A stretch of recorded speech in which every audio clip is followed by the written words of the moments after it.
সে মানে বললো মাতালের মতো হয়তো চলে চলে এসছে, এসে কিছু খায়নি, চান করেছে, যে করে মাথায় জল হয়েছে।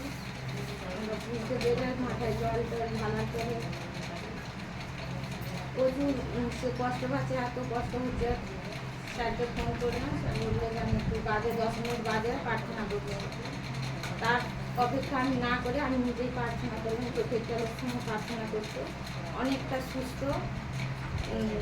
দেখলাম। দেখার পরে তারপরে স্যার 10 মিনিট 15 মিনিট বাদে আবার প্রার্থনা দিল, দেওয়ার পরে তার আধ ঘন্টা বাদে বলছে আমি খাবো, খিদা হয়েছে।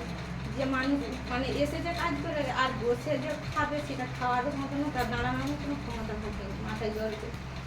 সে যা প্রার্থনা দেওয়ার পরে সব কিছু করার পরে যা প্রার্থনা জল দিয়ে খাওয়ানোর পরে সবাই মিলে বাইরে মাথায় খেতে সব কিছু করার পরে সঙ্গে সঙ্গে সে আধ ঘন্টা বাদেই বলছে আমি ভাত খাবো। ভাত দুটিখানি খেলো, খাবার পরে আর জ্বর থাকেনি। রাত্রে আবার একবার জ্বর আসছিল, আবার প্রার্থনা করতে একবারই সে সুস্থ হয়ে গেল। একদিনের মধ্যে যে এমন ভাব জ্বর হয়েছে, 100 হয়তো উবড়ে যাচ্ছিল, সে উঠে এখন একদিন বাদে সে কাজে চলে গেছে। আর ঈশ্বরের এত মহান দয়ালু, সেই ঈশ্বরকে বিশ্বাস করে এবং ঈশ্বরকে সকলকে অসংখ্য অসংখ্য ধন্যবাদ।